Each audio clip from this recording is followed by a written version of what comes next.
Hey guys, this is PODFIC, and today we're going to be reading Bring Your Kid to Work Day by Lazy Art Girl. This is Chapter 2.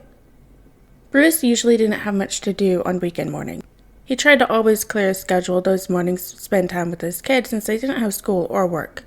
But unfortunately, all his kids had plans for one morning. He didn't have any cases or WE work to do. He was waiting on lab results for all of his cases, and Tim and Barbara had created computer systems to analyze the results, so he didn't even have to be there when the results came in. Even Alfred and Selena had plans. When he came down for breakfast, all of his kids were present, even Jason, Dick, and Steph, who didn't live in the manor. When he suggested for all of them to do something together, each of his kids said they already had plans for the day. Tim, Steph, Cass, and Duke were going to the mall. Damien wanted to go to the library to work on a school project. Jason had surprisingly offered to give his youngest brother a ride, and even more surprisingly, Damien accepted the offer. And Dick was hanging out with Wally. Tim, seeing that his father looked a bit disappointed, said that they wouldn't take too long at the mall. They could do something once they got back. In the meantime, Bruce could go to the watchtower to install the new computer system update he, Tim, and Barbara created. So that's where Batman was, sitting at the computers of the watchtower, the secret headquarters to the Justice League. When he arrived, Diana looked a little surprised to see him, but he ignored it. He wouldn't admit it, but he was a little upset about not being able to spend time with his kids. He quickly explained to her that he had some updates to install on the computer and left her. Bruce didn't really mind working at the watchtower. In fact, he felt like he got more work there done than anywhere else. Probably because he didn't have any children interrupting him constantly. Bruce loved his kids, he really did, but sometimes they were just exhausting. While the tower had its perks, it had its downsides, like adults acting like children, which was so much worse. He could hear Flash and Green Lantern bickering with each other in the other room. He couldn't make out what they were saying, and since he didn't feel like socializing with anyone, he ignored them. Soon their bickering stopped, and Diana walked into the room. Bruce really didn't feel like socializing.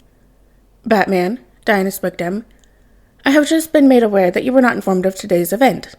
Batman didn't know what she was talking about, so he remained silent to let her continue. "Members of the League are hosting a Bring Your Child to Work Day for fun." Batman grunted in response, thinking of his own kids. He could practically see the chaos they would ensue by being here, especially since the League was unaware he had children.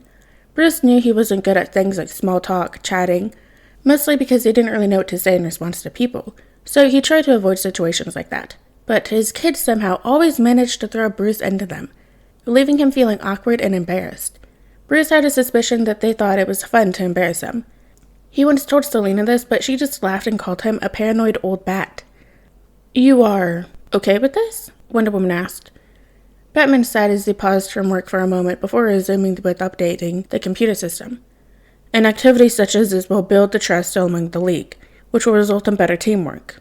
Bruce knew from experience from each time a new kid was brought into the family. The more they trusted each other outside the costume, the more trust they had in the field.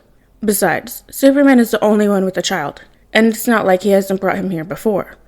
Well, the only one, other than himself, with a child. Both Queen Mira of Atlantis and Iris West Allen were pregnant. Actually, many of the members have brought their protégés, Diana informed him. Superman also brought Kal-El. My sisters Donna and Cassandra will be arriving soon. Green Arrow and Black Canary brought Arsenal and Artemis, and the Flash brought his nephew Kid Flash. Bruce froze.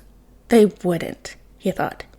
Everyone has been looking forward to this. Flash said that his nephew hasn't stopped talking about meeting the Justice League all week. "I'm sorry that you were not informed of this sooner," Diana said apologetically.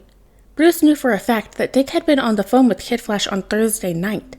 Dick was supposed to be practicing defensive maneuvers with Damien, but instead answered a phone call from the speedster, resulting in Damien complaining to Bruce about it.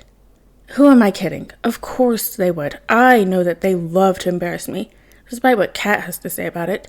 Batman abruptly stood up and shut down what he was doing. "I need to go." He left the room before Diana could utter a single word. Alright guys, and that is the end of Chapter 2 of Bring Your Kid to Work Today by Lazy Art Girl. I hope you guys liked it, and it's the next chapter.